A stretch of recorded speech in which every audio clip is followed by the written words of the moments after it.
Show. আমি কয়েকটা কথা বলি, মনোযোগ সহকারে তোমরা শোনো।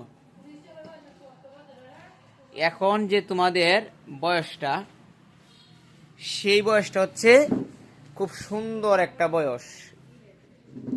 কি বললাম? এই বয়সে তোমরা তোমাদের ভালো মন্দটাকে যাচাই করতে জানো না। তোমাদের চোখে এখন সবই রঙিন লাগে। তোমাদের চোখে কি লাগে?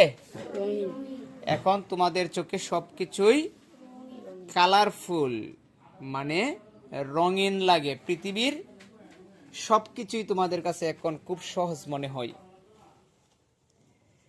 কিন্তু জীবন আসলে এতটাও সহজ নয়।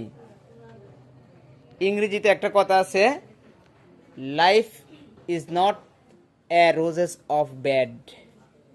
এর মানে হচ্ছে জীবন কোনো পুষ্পসজ্জা নয়, জীবন কোনো ফুলের বিছানা না। জীবন আমাদেরকে কখনো হাসাবে, এই জীবনে আবার আমাদেরকে কখনো কখনো কাঁদাবে। তুমি এখন মাঠে ঘাটে ছুটে বেড়াও, এই মাঠে ঘাটে ছুটে বেড়ানোর মাঝেও নিজের ভবিষ্যৎটার দিকে খেয়াল রাখতে হবে। আর তোমাদের ভবিষ্যৎটা কিভাবে হবে? তোমাদের ভবিষ্যৎ কিন্তু তোমাদের পড়াশোনায় মনোযোগ রাখতে হবে। পড়াশোনায় তোমাদেরকে মনোযোগী থাকতে হবে। তুমি যাই করো না কেন, দিন শেষে তুমি একজন স্টুডেন্ট। তুমি একজন কি বলো তো বললাম? স্টুডেন্ট। তোমারও একটা পেশা আছে। তোমার পেশা হচ্ছে তুমি স্টুডেন্ট, এবং তোমার কাজ হচ্ছে পড়াশোনা করা। তোমার কাজ কি?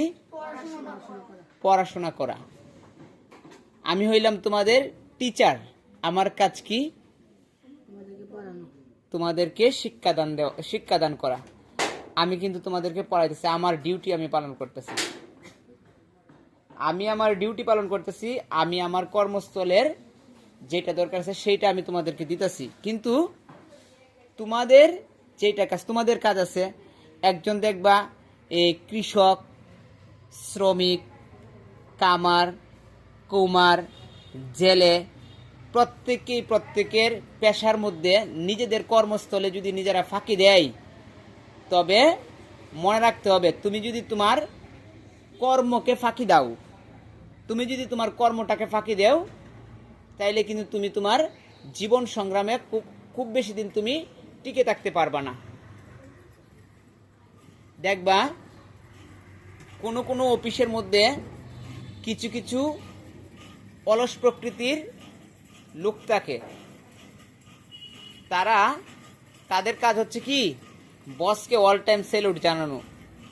মানে তার কাজের মধ্যে ফাঁকি। বস কোথায় আছে, বসকে দেখলে সে সালামের কোনো অভাব নাই। একটার জায়গায় বেড়া 3-4টে সালাম দিব। তার পুঞ্জি হলো গা কাজ না করে বসের মন জোগানো। কিন্তু একই লোক যদি সে তার নিজ কর্মকে ভালোবাসতো, যদি সে তার নিজের কাজটাকে ভালোবাসতো, নিজের ডিউটির প্রতি অটল এবং অবিচল থাকতো, তাইলে কিন্তু স্যারের যে সম্মাননা দরকার এটা খালি মনে করো দিলেই চললো। কিন্তু একটু বড় বড় স্যার আসসালামু আলাইকুম, স্যার আসসালামু আলাইকুম, এইগুলার দরকার ছিল না বা দরকার নাই। কিন্তু এই বসেই কোনো এক সময় দেখবা তাকে তো লোকসান দিয়া তো খালি স্যার ডাকা শোনার জন্য তাকে রাখবে না অফিসে। দুদিন পর তাকে সেই অফিস থেকে বাহির করে দেওয়া হয়। তুমি যদি তোমার পড়াশোনায় মনোযোগ না দিয়া, তুমি যদি তোমার প্রধান কাজ হচ্ছে তোমার পড়াশোনা, এরপরে বাকি যে কাজগুলো থাকে সেগুলো হচ্ছে তোমার সাপ্লিমেন্টারি ওয়ার্ক। মানে কি? তোমার খেলাধুলা, এটা হচ্ছে তোমার সহায়ক ভূমিকা পালন করবে তোমার জীবন গড়ায়। ঠিক আছে?